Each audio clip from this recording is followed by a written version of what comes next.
네, 한 주간의 매일 성경 말씀을 가지고 설교를 드립니다. 말씀을 드리는데요. 주님께서 부활하셨음에도 불구하고 이제 하루 전으로 좀 돌아가서 말씀을 함께 나누고자 합니다. 본문은요, 아리마대 사람 요셉이 예수님을 장사 지내는 내용입니다. 예수님이 십자가상에서 운명하셨죠. 금요일 날 돌아가셨죠. 이제 누군가는 예수님의 그 시신을 가져다가 이제 장례 절차를 행해야 합니다. 시신을 수습해서 정해진 절차에 따라서 예수님의 시신을 장례해야죠. 그런데 제자들은 다 도망가고 없어요. 코빼기도 안 보입니다. 그런 상황에 하나님께서 특별히 준비해 놓으신 사람이 있습니다. 오늘 본문에 나오는 이 아리마대 요셉이죠. 아리마대라는 곳의 출신 요셉. 요셉이 그 일들을 감당합니다. 58절에 보면 빌라도에게 가서 예수의 실체를 달라 하니 이에 빌라도가 내주라 명령하거늘. 요셉은 예수님의 시신을 수습해서 깨끗한 세마포로 정성껏 싸서 자신의 가족묘죠. 자신의 묘에 예수님의 시신을 잘 모십니다. 그런데 우리가 좀 주목해서 봐야 할 것은 아리마대 사람 요셉은 공회의 회원이었습니다. 공회는 예수님 죽이는 일에 앞장선 단체죠. 그럼에도 불구하고 아리마대 요셉은 공회원이었지만 예수님의 제자였습니다. 반대하는 사람들이 가득한 곳이었지만 그곳에도 제자가 있었죠. 아리마대 요셉. 한 명 더 있죠. 니고데모. 요한복음 3장에 예수님께 와서 대화했던 니고데모도 공회의 회원이었습니다. 그 요한복음의 기록에 보면은 니고데모도 요셉과 더불어서 예수님의 장례를 거들었던 것 같아요. 19장 39절에 보면 일찍이 예수께 밤에 찾아왔던 니고데모도 모략과 침향 섞은 것을 100리트라쯤 가지고 온지라. 요셉과 니고데모가 예수님의 시신을 잘 장례를 치렀습니다. 여기서 알 수 있는 것이 무엇인가? 하나님께서는 의외의 곳에 또 의외의 사람들을 준비시킨다는 거예요. 뜻밖의 곳에 뜻밖의 사람들을 통해서 하나님께서 하나님의 일들을 이루시죠. 우리는 자꾸만 불평할 때가 많이 있습니다. 주변에 믿는 사람이 없습니다. 너무 척박합니다. 황무지 같아요. 그렇지만 공회만 하겠습니까? 요셉과 니고데모는 주님 배척하는 사람들로 가득 찼던 그곳에서도 예수님을 따랐고 또 신실한 일들을 감당했습니다. 사실 이것을 잘 몰라서 하나님 남겨주신 사람이 많다. 이것을 잘 몰라서 번아웃된 사람, 굉장히 크게 탈진한 사람이 엘리야죠.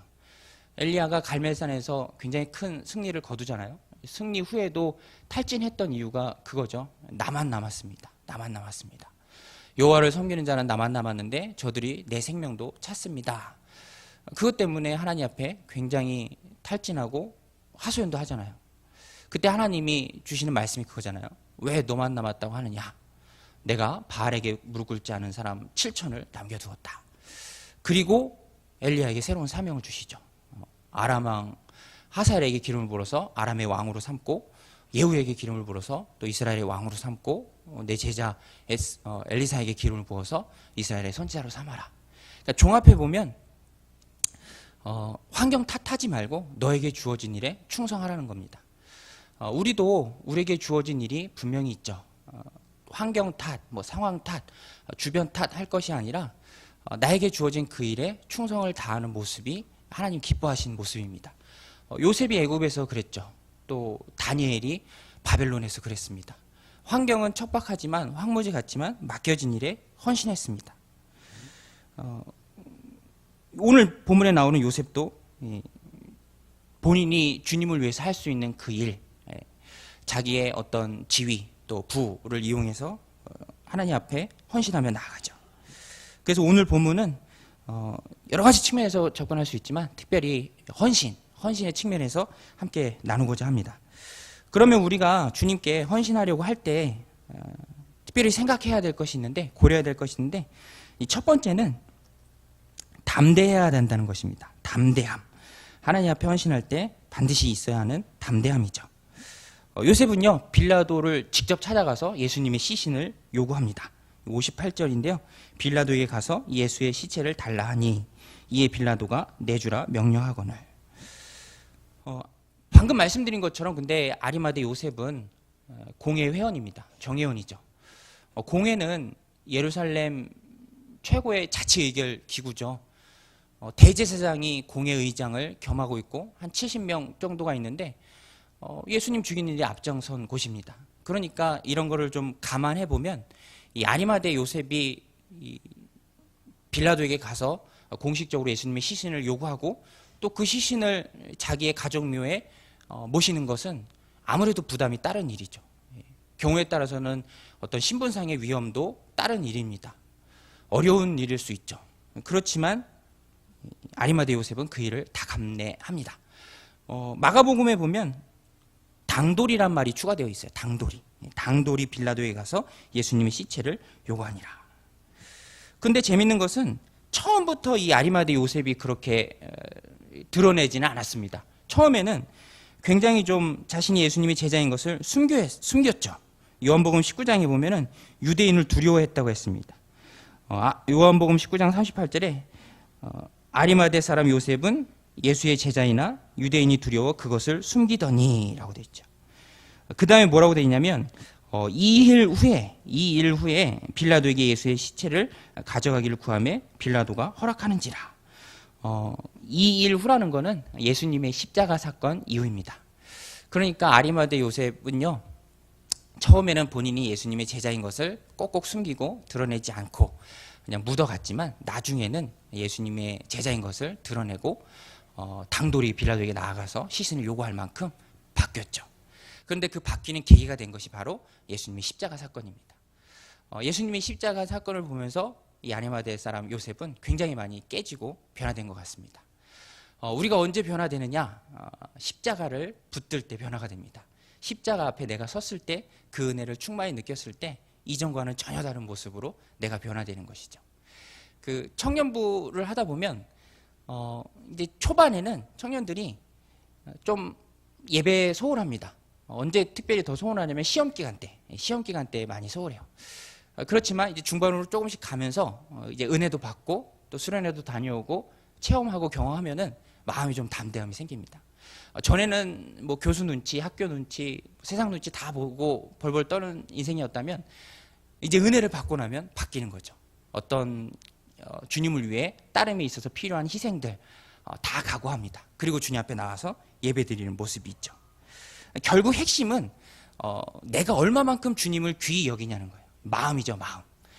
내 자신보다 내가 가지고 있는 어떤 것보다 주님을 여기는 마음이 더 클 때 다른 것들을 희생하면서 주님 앞에 당당히 나아올 수 있다는 것입니다. 부모들이 그렇죠. 부모들이 자녀를 귀히 여기니까 다른 사람의 시선보다 자녀에게 더 신경을 쓰죠. 뭐 내가 가지고 있는 어떤 것보다도 자녀가 잘 되는 일에 더 헌신합니다. 제가 학생 때 저를 지도해 주셨던 전사님이 계신데 다리를 저시는 분이었어요. 근데 이제 저희 교회도 사임하고 한참 시간이 지난 후에 만났는데 그분이 그런 말씀하시더라고요. 자기가 이제 어떤 사역을 하다가 위기가 왔을 때 직업이 없었대요. 뭐 마땅히 할 일이 없었답니다. 가족은 부양해야 하는데. 근데 그분이 당구장에서 김밥 하셨대요. 당구장에서 김밥. 그러면서 하시는 말씀이 그래도 조금도 부끄럽지 않았다. 왜냐하면 내 가족을 부양하는 일이니까, 처자식을 먹여 살리는 일이니까. 부모의 마음이 그렇죠. 다른 사람의 시선 부끄러워하지 않습니다. 왜 그렇죠? 이 자녀를 더 위하니까. 중요한 것은 그래서 주님을 위하는 마음이죠. 주님을 위하는 마음이 있을 때 내 자신을 희생하고 내가 치러야 될 어려움들을 다 각오할 수 있다는 거죠. 양화진에 가면 이 외국인 선교사 묘지가 있잖아요. 유명하신 선교사님들의 묘지도 많이 있는데 굉장히 은혜가 되는 것은 조그만 묘들이 있어요. 조그만 묘들. 거기에 보면은 탄생 연도랑 이렇게 죽은 연도가 써 있는데 아이들이에요, 아이들. 선교사님의 자녀들이죠. 연도를 보면은 2살, 3살, 4살, 5살 그렇습니다. 어렸을 때 우리나라에 와서 풍토병으로 죽은 아이들이죠. 예전에는 우리나라가 굉장히 위험한 나라였잖아요. 여행 위험 국가였고. 그럼에도 불구하고 주님을 사랑하는 마음이 가득하기 때문에 이 하나님 앞에 나와서 이 나라까지 와서 복음을 전한 선교사님들이죠. 구약의 아브라함이 그랬죠. 예수님을, 우리 하나님을 사랑하는 마음이 더 컸기 때문에 독자 이삭도 아끼지 않고 하나님께 바칠 만한 마음이 있었던 것입니다. 우리가 주님 앞에 헌신할 때 담대한 마음이 있어야 되는데 그 핵심은 예수님을 위하는 마음, 주님을 사랑하는 마음입니다. 또 아리마대 사람 요셉의 헌신을 보면 기쁘게 드리는 모습이 있습니다. 기쁘게 드리는 헌신. 요셉은 자신의 새 무덤을 주님께 드렸죠. 오늘 말씀 60절입니다. 바위 속에 판 자기 새 무덤에 넣어두고 큰 돌을 굴려 무덤 문에 놓고 가니. 무덤을 드린 게 뭐 큰 건가? 근데 사실 예루살렘 근교에 어떤 가족묘를 가지고 있었다는 것은 굉장히 비싼 땅이죠. 그것을 주님 앞에 드렸습니다. 우리가 헌신의 개념을 좀 정리할 때 분명히 해야 될 것은 헌신은 드리는 것이죠. 말 자체로 내 몸을 드리고 또 내가 가지고 있는 것을 주님께 드리는 것입니다. 말로만 하는 것은 헌신이 아니죠. 그것은 아무것도 아닙니다. 진짜로 내 희생을 감수하고 내 것을 주님께 드리는 것이 그것이 헌신입니다. 그래서 헌신에는 반드시 희생이 따르죠. 헌신의 절정이 바로 예수님의 십자가죠. 예수님도 헌신하셨습니다. 십자가에서 자기의 생명을 많은 사람의 대속물로 주셨죠. 가장 큰 헌신이고 헌신의 절정입니다. 그러므로 우리도 주님께 헌신할 때 기쁘게 드려야 합니다. 인색함이나 또 억지로 드리는 것이 아니라 기쁜 마음으로 드리는 것이죠. 아리마대 사람 요셉은 자신의 새 무덤, 이 가족묘, 주님께 드림에 있어서 어떤 주저하는 모습이나 아까워하는 모습은 전혀 찾아볼 수 없습니다. 기쁘게 드리죠. 망설임 없이. 물론 마태가 기록한 것처럼 이 아리마대 사람이 부자이긴 했습니다. 굉장히 가진 것이 많은 부자이긴 했지만 제가 보면요, 부자라고 해서 많이 헌신하는 건 아니더라고요. 오히려 없는 가운데 쪼개면서 헌신하는 분들이, 드리는 분들이 더 많이 있죠. 중요한 것은 마음입니다. 마음. 기쁘게 드리고자 하는 마음이죠. 뭐 가진 게 얼마인가를 떠나서 마음이 섰을 때 드리게 되는 것이죠. 그런 말이 있잖아요. 마음이 있으면 방법을 찾고 또 마음이 없으면 핑계를 찾는다. 똑같은 것 같아요. 우리가 주님 앞에 헌신할 때도 헌신하고자 하는 강한 열망이 있고 갈급함이 있고 마음이 있으면 없는 가운데서도 열심히 헌신합니다. 반면에 마음이 없으면 이래저래 핑계를 찾게 되죠. 그러므로 마음을 먼저 바꾸는 것이 중요하죠. 그래서 우리가 무언가를 주님 앞에 드린다라고 했을 때, 기쁘게 드린다라고 했을 때 생각해야 될 게 두 가지인데요. 첫 번째는 의무감입니다. 의무감. 의무감으로 드리는 것이죠. 어떤 분들은 의무감으로 드려야 됩니다라고 말씀을 드리면 굉장히 부담스러워 하십니다. 굉장히 의무감에 대해서 부정적인 생각을 갖고 계신데 그렇지 않죠. 의무감이 얼마나 소중하고 중요합니까? 성도로서의 의무감, 어떤 한 가정의 가장으로서의 의무감, 남편으로서의 의무감, 아내로서의 의무감 중요하죠. 의무감이 없이 어떻게 가정이 또 귀한 공동체가 유지될 수 있겠습니까? 의무감은, 건강한 의무감은 하나님 앞에서 굉장히 좋은 것이죠. 저도 이 세상에 슬픔이 많이 있잖아요. 아이들 보면 내 건강을 챙기게 되더라고요. 이 아이들 이 험한 세상 살아가야 되는데 내가 건강해야지 하는 그런 마음이 많이 듭니다. 그래서 제가 요즘에는 살을 빼고 있습니다. 살을. 아이들 내가 건강해야지 하면서 열심히 살을 빼고 있죠. 그 아버지로서의 의무감, 남편으로서의 의무감 때문에. 그래서 의무감은 나쁜 것이 아닙니다. 하나님이 우리에게 주신 귀한 의무감들이 있죠. 그 의무감들을 지켜야 하는 것입니다. 아마도 요셉은 그런 의무감도 있었을 거예요. 요한복음에서 말하고 있는 것처럼 전에는 숨기고 있었잖아요. 유대인들 두려워해서. 내가 이제는 예수님의 제자인데 예수님도 저렇게 십자가를 지셨는데 내가 제자로서의 의무감을 다해야지. 그리고 하나님 앞에 나와서 또 예수님의 장례를 맡았죠. 우리를 향한 하나님의 어떤 사명이, 책임이 분명히 있죠. 내가 감당해야 될 부분이 있습니다. 그래서 우리는 그 일에 대해서 분명한 의무감을 갖고 있다는 것이죠. 또 한 가지는 주님께 구워드린다는 생각입니다. 구워드린다. 이게 무슨 말이냐면 의외로 성경에서는 어떤 사람이 주님 앞에 헌신했을 때, 무언가를 드렸을 때 그 드리는 것을 가리켜서 구워드린다라는 표현이 많이 나와요. 특별히 이 사무엘서를 보면 한나가 아들 사무엘을 하나님께 바칠 때 그 모습을 표현할 때 구워드린다라고 번역한 성경이 많이 있습니다. 특별히 킹제임스 버전 같은 경우에는 렌트라는 단어를 사용했어요. He shall be lent to the Lord. 하나님께 빌려드린다. 좋은 개념입니다. 우리가 하나님 앞에 무언가를 드릴 때에도 그런 생각이 건강한 생각이에요. 하나님께 구워드린다, 빌려드린다. 나중에 한나는 사무엘을 하나님 앞에 바쳤을 때 하나님이 갚아주시죠. 아들 셋을 더 주고요, 딸 둘을 더 줍니다. 오남매를 하나님이 사무엘 대신 갚아주시죠. 물론 뭔가를 다시 받기 위해서 드리는 것은 아니지만 하나님이 우리의 그런 헌신을 굉장히 기뻐하시죠. 우리가 가진 게 많고 하나님이 가진 게 없어서 드리는 것이 아니라 우리가 모든 것은 다 하나님 것이잖아요. 세상의 오너가 하나님이신데 하나님께 뭐가 더 필요하겠습니까? 그렇지만 내가 드리는 그 마음을 하나님이 기뻐하시고 그것이 하나님께 감동이 돼서 하나님이 갚아주시는 것이죠. 그 월요일 날 아이들 데리고 집에 갔었는데 이제 갈 때가 돼서 이제 챙겨서 나오려고 하는데 저희 첫째 아이가 그래요. 갑자기 엄마 아빠 먼저 가. 나 할머니랑 잘 거야. 나중에 데리러 와. 이렇게 얘기하더라고요. 물론 뭐 준비도 안 돼 있고 어머니도 일하셔야 되니까 안 되는 걸 어머니도 아시지만 그 말 자체가 너무 기뻤던 거죠. 외로운데 또 이게 찰싹 달라붙어서 안 떨어지고 같이 있다고 하니까 그 자체가 너무 행복해 하시더라고요.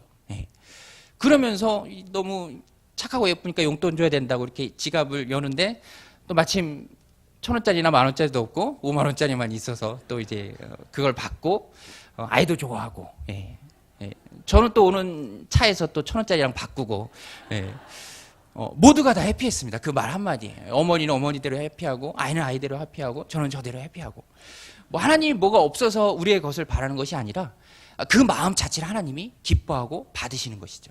그래서 우리가 하나님 앞에 무언가를 드리는 것은 반드시 구워드리는 겁니다. 빌려드리는 것이 되고 하나님은 넘치고 차도록 우리에게 갚아주시는 것이죠. 그것이 바로 우리의 마음을 바꿔서 주님 앞에 헌신하는 것이죠. 그래서 헌신은 하나님 앞에 기쁘게 드리는 것입니다.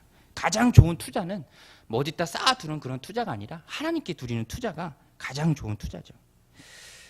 또 헌신을 위해서는요, 준비를 해야 합니다. 준비. 무슨 말이냐면 오늘 본문에 아리마대 사람 요셉도 자기에게 맡겨진 어떤 있는 그대로의 작은 헌신을 주님 앞에 드리기도 하지만 두 여인이 나옵니다. 두 여인. 부활의 첫 증인이 되는 두 여인이죠. 61절에 보면 거기 막달라 마리아와 다른 마리아가 무덤을 향하여 앉았더라. 무덤을 향하여 앉았더라. 이것은 그냥 앉아있는 게 아니라 슬퍼하는 거죠. 근데 이제 로마 정부의 예수님은 명목상 반역죄로 처형을 당했기 때문에 드러내놓고 애곡을 할 수는 없습니다. 그냥 조용한 목소리를 흐느끼면서 근데 이 모습이 동시에는 준비를 하는 겁니다. 헌신의 준비. 뭐냐면 무덤의 위치를 확인하는 것이죠. 예수님을 장사 지낸 무덤이 어딘가. 왜냐하면 당시에는 여성들이 어떤 장사 지내는 일들을 많이 감당했던 것 같아요. 그리고 이 마리아라 부르는 두 마리아가 예수님의 장사 지낼 것을 준비하면서 이제 새벽 미명에 주님께로 나오잖아요. 그래서 무덤을 확인해야 할 필요가 있었고 여기서 마리아는 그 무덤을 확인하고 있는 것입니다. 두 여인에게 누가 시킨 것은 아니지만 자기들이 자원해서 예수님께 헌신하죠. 자신의 일로 알고 그 일을 무리 없이 잘 해내기 위해서 미리 준비하는 모습입니다. 저는 이 부분을 헌신을 위해서 준비한다 이렇게 평가하고 또 해석하고 싶습니다. 그리고 이 두 여인의 모습을 헌신을 준비하고 또 계획하는 그 두 여인의 모습을 좀 확대해서 우리들 삶 가운데 적용한다면 우리도 어떤 즉흥적인 헌신이 아니라 하나님이 받으시고 하나님이 기뻐하시는 그 귀한 헌신을 미리 준비하고 미리 계획해야 하는 것이죠. 사람들이 노후를 많이 준비합니다. 노후. 나중에 어떻게 편하게 지낼까? 노후를 많이 준비하죠. 열심히 준비합니다.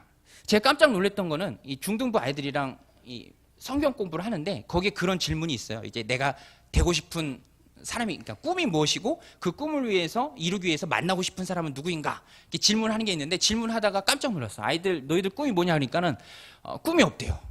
꿈은 없고 그렇지만 정년과 연금이 보장되는 직업은 갖고 싶습니다. 그렇게 얘기하더라고요.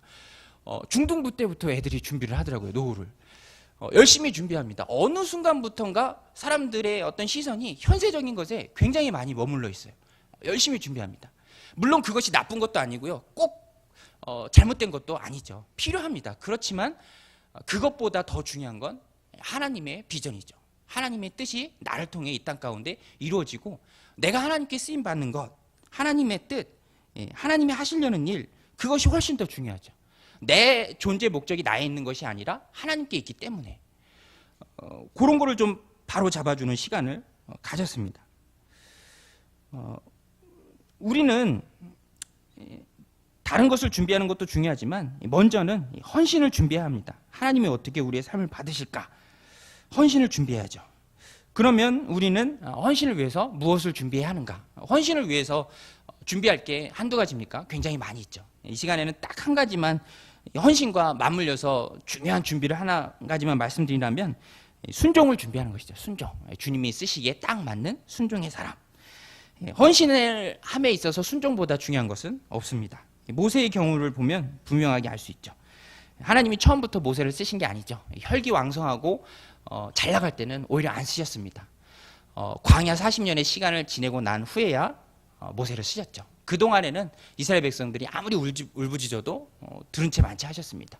모세가 준비된 후에 하나님이 그 모세를 들어 쓰셨죠. 겸손하고 어떤 혈기가 다 빠져나가는 그런 시간이 되었을 때. 바울의 경우도 마찬가지죠. 하나님께서 바울을 쓰시고자 할 때 그대로 쓰시지는 않았습니다. 쓰고자 하는 사람으로 만드셨죠. 확 치셔서 아예 눈을 멀어버리게 하시고 고집을 다 꺾어버린 후에 이방인을 위한 그릇으로 바울을 크게 사용하셨죠. 그러므로 오늘 우리도 헌신을 준비하고 또 계획함에 있어서 가장 먼저 준비해야 될 것은 내가 순종의 사람이 되는 것입니다. 내가 순종의 사람이 되었을 때 하나님 우리를 놀랍게 들어 사용하시죠. 말씀의 결론입니다. 요셉과 마리아라 불리는 두 여인, 뜻밖의 사람들입니다. 제자들은 다 도망간 상황 속에서 주님께 쓰임받은 사람들이죠. 주류는 아니었지만 자기들이 할 수 있는 헌신을 했습니다. 주변을 탓하지 않고 있는 모습 그대로 주님 앞에 헌신했죠. 가지고 있는 것을 드렸습니다. 뜻밖의 장소에서 뜻밖의 인물들이 보여준 헌신, 세 가지로 말씀드렸는데 담대한 헌신이고 또 세상보다 주님을 귀히 여기는 마음, 또 드리는 헌신이었습니다. 건강한 의무감에서 나오는 헌신이죠. 또 마지막으로 준비된 헌신입니다. 즉흥적인 헌신이 아니라 준비되어서 하나님께 드리는 헌신이죠. 오늘도 우리가 순종의 사람으로 준비되었을 때 또 하나님께서 우리의 헌신을 기쁘게 받으시고 또 하나님 우리의 헌신을 많이 필요로 하시죠. 오늘도 하나님이 기뻐하시는 거룩한 산 제물로 우리의 몸을 기쁘게 드리는 저와 여러분 되시기를 주님의 이름으로 축원드립니다. 기도하시겠습니다.